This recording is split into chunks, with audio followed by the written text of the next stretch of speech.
All right, Lion, it's great to have you on the podcast. I'm really excited to speak with you, largely from a selfish perspective, because and I've said this to you for years, I'm trying to be a masters athlete. I'm trying to stay in one piece to be a masters athlete. So to kind of pick someone's brain that's doing this at such with so much success, arguably more successful than when you were a senior athlete. I know that was fairly short-lived, and we'll kind of get into that, but I think it's just really exciting for anybody that is of master's age, kind of, to learn a little bit more about what you do.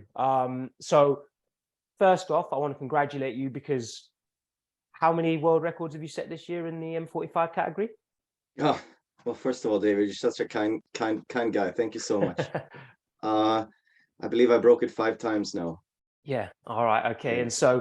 And just for context, at the day of recording, it's February the 13th. So we're like, what's that, 44 days into 2023. And your birthday, you were still 44 when we turned into January. Is that right? Yeah, that's correct. Yeah. So birthday is 26th of January. Okay. So we're talking about in about a 3-week period then. So that's 5 world age group records. So, firstly, huge congratulations on that. Secondly, I know you're very kind of thorough and methodical in your own training process. So were you expecting the performances to be like they were? Yes and no. There are indicators, of course, but then there are a lot of abstracts too. For example, core training, mobility training, even though I can always do more, but those things are not rewardable instantly. It's just something you do, and you hope that it's going to give something in the last percentage. And I put a lot of effort into that. So I was hoping, and I was thinking it's going that way. The last month, I started seeing it on the flies, 30s and 10s and 20s. I started also observing it, racing my athletes, that I'm kind of not too far back now from where I should be able to perform well. I was expecting a few more weeks before coming down really, to those really good times, because breaking 7 for anyone can be quite difficult, because it's such a short race, 60 meters. You have to hit certain marks. You have to get past the 30 in 4:05 or something like that. So I was hoping, and I was thinking I was going to go a low 7 or slight below, and the former record was 6.97. I wasn't really expecting the first competition to go 9.3, and then I had another week when I had my birthday, and then I broke the world record officially, and on from then I fought a few hundreds per time. So but yeah, I would say yes, that with the measurements, and we have some strange ones. In the facility we have a medicine ball we can toss, and we can try to hit one of the ceiling things, and it's just, some days you do it, some days you don't, and been more consistent with that, with the 4 kilo, hitting the roof and the ceiling. So it's been pointing towards that. It was a long answer, but that's the answer. Yeah, no, I think it's interesting. I think it raises a couple of points. So firstly, going back to the med ball throw, I think that, like, I don't know if it's a proper word, but I hear it thrown around, kind of gamifying your training. So, like, making sort of like a challenge or a game, trying to hit the ceiling with the med ball. Oh yeah. And then that kind of, I guess it like adds a little bit of motivation, right? So it adds a little bit of or intent to those med ball throws. So perhaps if you weren't anywhere near hitting the ceiling, or there was no kind of like fixed object or fixed target for you to throw it up, then it might not, you might not be doing it with such intent. I think that was one point that I wanted to touch on. And then really quickly as well, obviously you mentioned some of the athletes that you were running with. And for those people listening that don't know, so you also coach a fairly successful, well, no, so I'm being harsh there, a very successful group full of, with a lot of masters athletes, but also just open age group athletes as well, correct? Correct. Yeah. So, so talk to us a little bit about some of the athletes that you work with as well. So, and how, like, I guess a long-winded way, sorry, of me trying to get to my question is that I think being self-coached has its challenges. And I think that when you're coaching somebody else, I think it's far easier to make objective decisions that aren't necessarily so emotionally driven. Whereas when you're coaching yourself, I think that it's much easier to sort of like second guess yourself and make a less rational kind of decision or response to some circumstances. I'd be interested to get kind of your thoughts on that as well. Oh yeah, I mean, this is a key point, because I have something that's definitely an advantage is, since I sprint myself, I have insight into the minor details that many coaches just don't have, because they don't sprint, or they sprinted through 30 years ago and they forgot how it feels to sprint. Coaching relaxation, for example, you really need to know what that means and feels like, and it's a timing of when you apply the power output in your stride and so forth. But at the same time, the other side of the coin is that you're definitely a risk of bias, because you feel something and then you feel, okay, it has to be this way because I'm feeling it. So, and then you coach that way. So I have to be mindful constantly that I don't fall into many of those traps, that we are measuring, that we are treating our athletes different depending on their needs, their training age and everything they need to work on. So it's a constant evolution of becoming better at honing one of those parts, which is, being able to convey better than someone that isn't sprinting themselves, and also making sure it's not biased, and that's very difficult. Yeah, I can absolutely imagine. But like you said, you kind of keep objective data, which kind of means that you can make as unbiased decisions as possible, right? So you've got numerical, you've got metrics there to kind of guide your decision making. And also, David, sorry to interrupt you. And no, also, you're fine.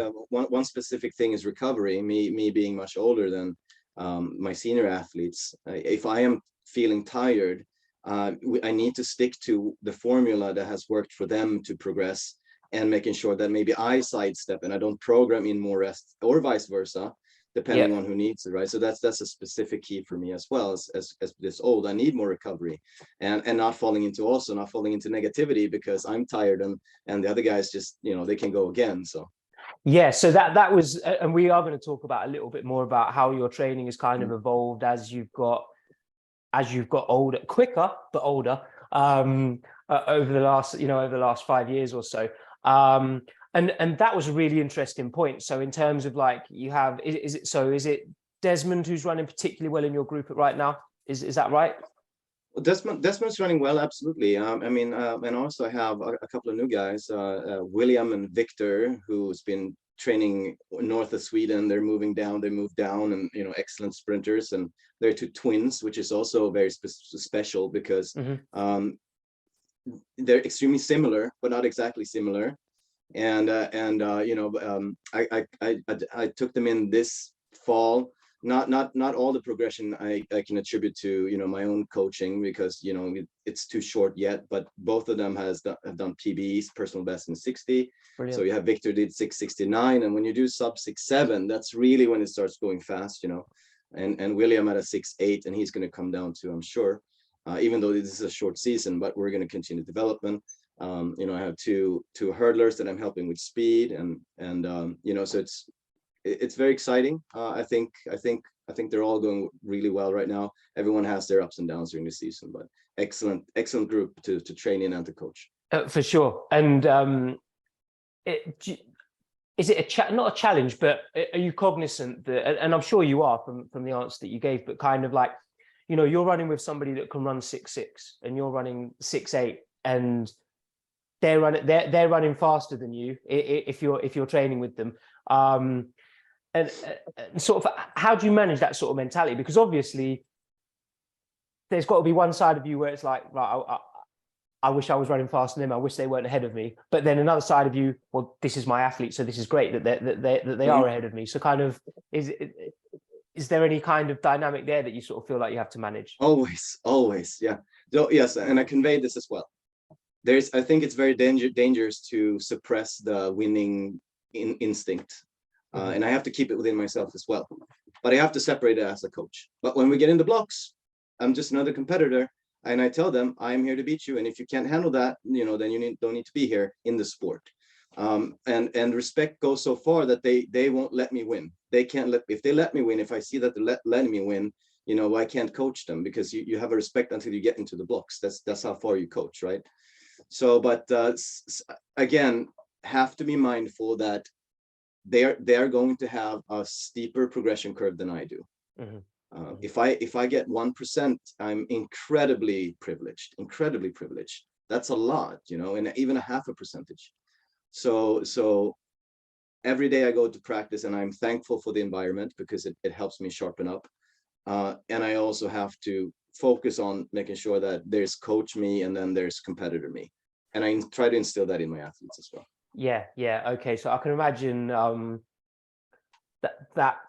that's very important to kind of be wearing those two separate hats and knowing when to wear which one, and that probably became a skill in itself, like as in kind of learning to separate them and managing those two kind of aspects and being at the same place as well. Absolutely. And David, I fell into it with Desmond specifically. When he came to me, he had 2 years of injuries, of hamstring injuries. And the issue was that his technique his form wasn't good enough for his nervous system, and he was breaking because of it. So we had to first slow him down and change his pattern. And that took 1.5 years. It took basically 6 months before 6 to 8 months before you even let him pass 90%. And then, another season passed of competition without going over 95 because we wanted to imprint a new form on him. But a year after that, he really started running fast, and he started running faster than me, specifically in the top speed part. I could still manage the first 30. So the issue for me was specifically when we were doing rep 60 meters with short rest, which can kill you when it's fast, or rep 80s with short rest. So I was trying to match him instead of understanding at the time that he was just getting faster. He was just doing it at his percentage. I was upping my percentage to keep up, and I was burning out. And I did this for months, 3-4 months. And I started realizing, well, Lion, maybe if you look at the times, you're not supposed to run this fast now. He's just doing it because he's getting better. You need to pull back a little bit and relax and just let him pass you. And I did. And all of a sudden I was managing the sessions much better, and I was running more relaxed. And, I started learning also. So you got to learn on the job in this sport. It's just how it goes. So I'm very happy for that too. It was a gift. So now I know, and now I can let my athletes progress when they need to without me burning out. Yeah, for sure. Like being, I know you're competitive. Everybody in the sport is competitive, and I think that's a big sort of, would I call it competitive maturity, maybe? Just to sort of like know that, okay, like the situation that you've just outlined is happening, and I've just kind of got to go with that. So let's rewind a bit. So you were out of the sport from, I want to say, is it something like 2004 you stopped competing, or was it earlier than that? And then before you... 2004. Yeah, 2004. And then you started back in 2014, 2015? Yeah, that too. Yeah, so I did 2 competitions 2014. I only had about 3 months of somewhat of a track training before that. So the first real year was 2015, because then I had the fall training coming into the season. Yeah. Okay. So, we're talking about essentially then like an 11-year break from the sport. And I'm assuming you weren't just sitting on the couch for 11 years. So, or maybe you were sitting on the couch for 11 years. I don't know. But like, what was your kind of physical activity like during that period where you weren't involved in track and field? Nothing. Oh, really? It's terrible, David. I was dying. I was almost 100 kilos, which, if you're American, that's, 210, 215 pounds. And that's 60 whatever pounds overweight, as in 30 kilos overweight. It was terrible. 10 years of bad food and bad habits, because I had gone for so long. My whole life since a childhood was sports. So, going so long without getting to eat whatever you wanted, caught up with me, and I ate whatever I wanted, and I did nothing. So it was terrible. Wow. Okay, that's really interesting and surprising. I didn't realize that. So, so for context, do you mind sharing what you weigh now? Sure. Well, now 78 kilos. Yeah. Okay. Can't do the quick math on that in pounds. No. Don't worry. I'm all metric. I live in the States, but I'm all metric. I can't like. Yeah. 78. No. So yes, 78. So it fluctuates a little bit, but off season, So this is another one of those things, I've been a little bit too lenient with myself previous seasons and let it pass over 80, which is taking too long to come down. So otherwise I off season maybe 80. I think my ideal weight is around 77 and a half maybe. Okay. So I do for championships, I come down to maybe 75 and a half or 76, somewhere around there. Okay. So, yeah. All right. So you literally, so since that time off, you brought your weight down sort of like 20 to 25 kilograms. Yeah. So this raises an interesting question then. So, I mean, whilst you're 45, your training age is potentially relatively younger than that due to that 10 years off. For sure. Yeah. Do you feel like you've kind of gained? Do you think that's played to your advantage to some extent, sort of like less miles on the clock as such, or do you feel like as a master's, yeah, as a master's, absolutely. I think I could have. There's always the age potential. You can't deny it. It's gonna go down. So but then again, I'm having a lot of fun, so you have to incorporate that factor. Well, motivation is so much going to training every day. So, but maybe if I could have started just a little earlier, you could have been peaking at 30, 37, 38, 39. I think maybe I could have done even better, but I am here what I am. So, but definitely, I think I benefit from it today versus have gone past those 10 years in training and everything. It would be hard to do. And I think a lot of impact on joints and back and Achilles and all these things would have been worse. Yeah, for sure. Because I mean, from conversations with you in the past, I know it's like, you do have things that you've had to manage in the past. It's not like it's been a walk in the park and it's been a breeze that you can sort of like train every day, waking up without any niggles ever. But perhaps it, like you say, it's less so than it would have been had you have had another 10 years worth of training on the body. So prior to that break, obviously you ran, remind me, your lifetime PR 669, or am I being disrespectful there? 669. Yeah. Okay, all right. And kind of going up to that point then, in your childhood, was it only track and field that you're involved in, or were you involved in other sports? Talk to us a bit about your sporting career in your youth. Yeah, lucky enough to have done lots of sports, and I think that's something that's very healthy in children. So I did the majority was hockey, ice hockey. But football, soccer, which every kid usually does over here. Some table tennis, some judo, some mixed martial arts and different things. It wasn't mixed martial arts all the way back then, but I've done some actual mixed martial arts then after. So judo and these kinds of things, karate, which I think also helped. Always been a fan of boxing, so I like to warm up with boxing still, because everything that makes you a better athlete. But track, I started track at the same time as it overlapped the hockey. I started hockey early. I did hockey until I was 15 about. So I started track when I was 11. But in the beginning, it's just play, play jumping, play running. When you get it to a mid-teens, then it started getting more serious. And I was a little bit brittle for hockey. More sensitive muscles, a little bit lighter in the body compared to the other guys playing hockey. So I started exploring track and field more seriously. So at 16, I switched to one of the larger clubs over here in Stockholm, and that's really when the track and field was getting serious. Okay, all right, yeah. And yeah, I guess that was going to be my next question. So, who are you training with in Stockholm?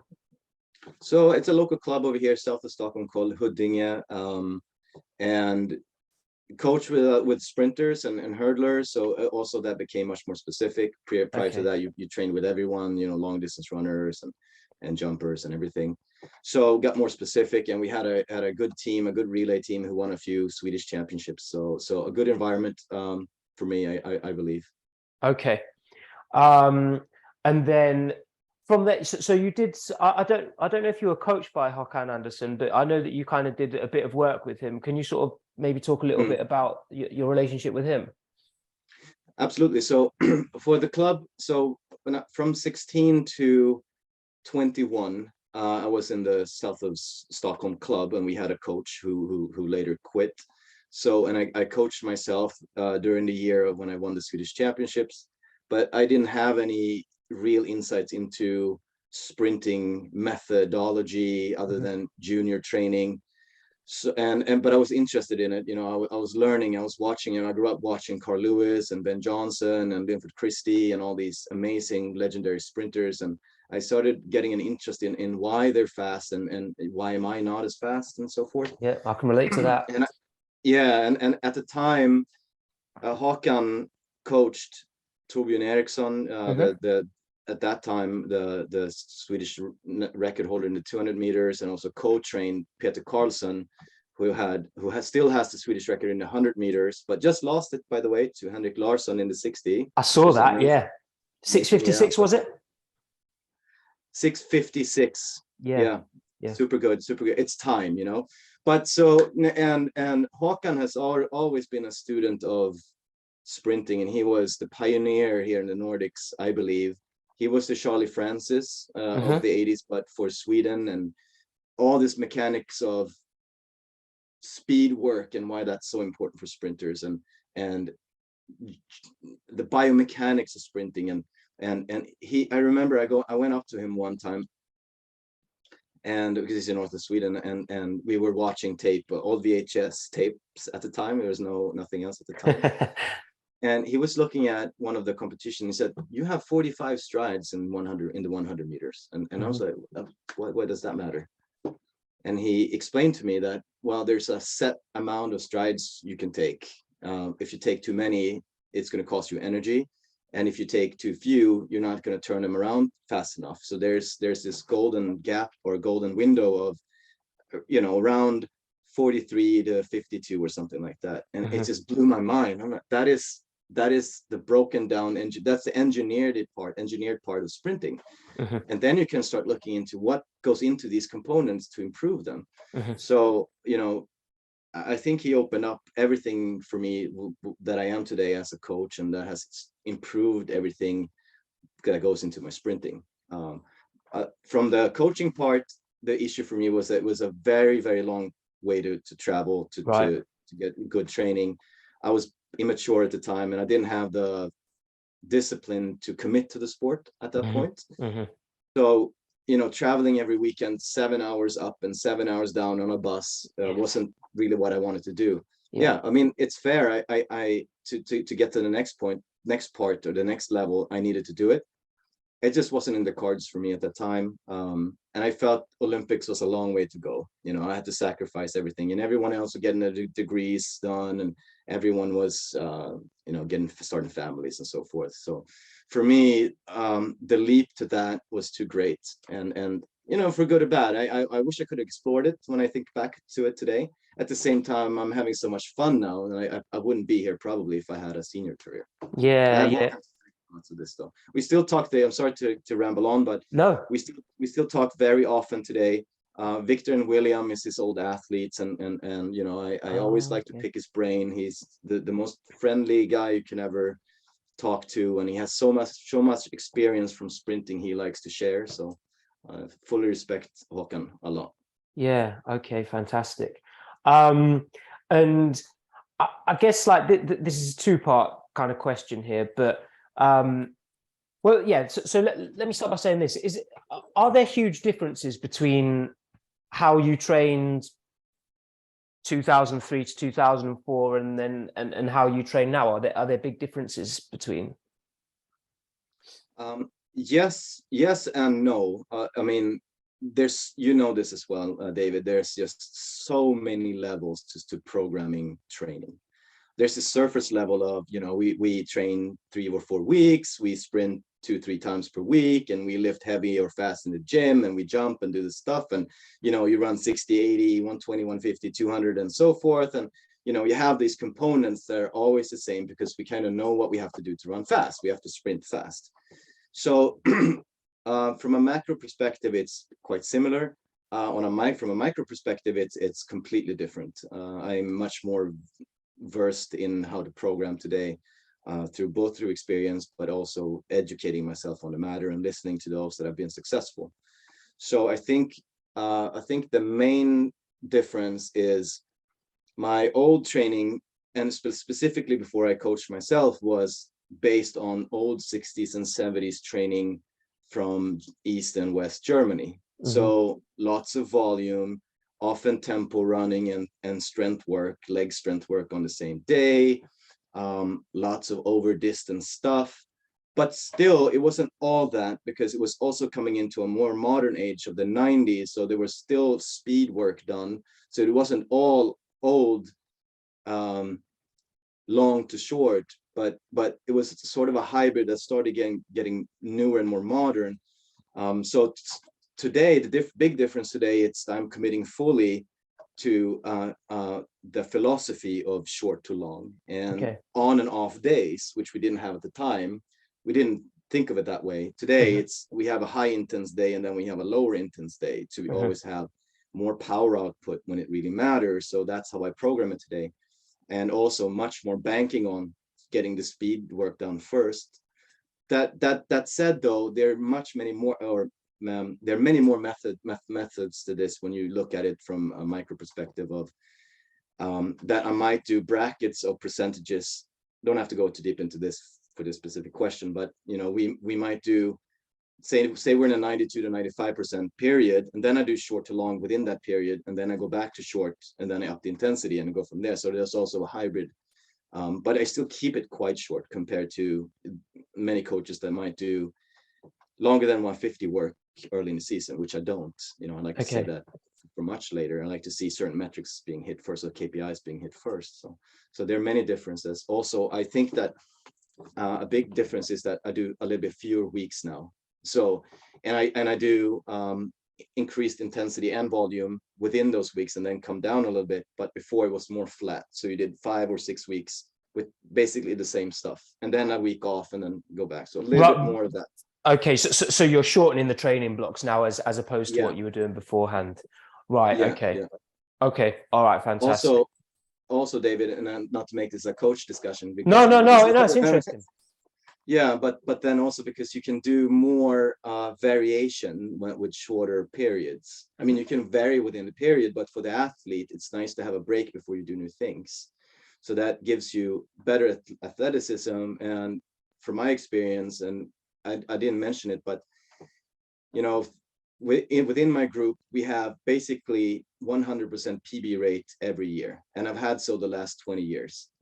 I have, if you look at it total, I think I have 99% PB rate over 2 decades, and I think it's one person who just tied it but never got past it. One guy I had, right? So, and I think one of the keys here is that if I can make them better athletes overall, they will sprint better when you put them to specific work later. So it goes down to even why are we jogging every time? Go play with a ball, or throw some medicine ball, or let's do a hit something with a hoop, or hit a ball into a net or something. You do something different, and that I try to make that flow into everything we do constantly. So changing around, giving you stimuli that's still connecting to what they're supposed to do. I think it's a key factor for us, and that's good when you shorten some periods up. Yeah. Okay. So would I be right in interpreting that in terms of like, even in kind of the very sort of like general phases of your training, there's still a lot of or that there's a lot of athletic development going on that's not necessarily too much high speed sprinting, but there's a lot of athletic development going on perhaps earlier in the early phases? Oh yeah, absolutely. I think, again, and you need to keep it fun, but I always say, I mean, sprinting is, if you look at it on a paper, pretty boring because it's very similar, but you can mix things up in a positive way. But yeah, and just to touch on early season, which is, I think, another instance where a lot of coaches go wrong because they build base, it's the aerobic base, that old discussion again. But we do a plyometric base. So since we're not taxing, sprinters needs to tax the nervous system once a week, every year round, except maybe 1 week when you get them, you let them off, between seasons. Yeah. So you can load up plyometrics a lot, but low impact. High volume, low impact. And that gets you conditioned. You don't have to go out and run and destroy your fast muscle fiber. You can go in doing a lot of jumping, and it's much better for tendons. It's much more specific work.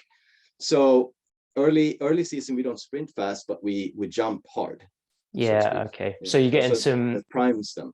Easier to get into sprinting when you've done a lot of plyometrics versus you've been out slushing in mud, for kilometers, and then all of a sudden you're going to have good sprint form. It's very difficult.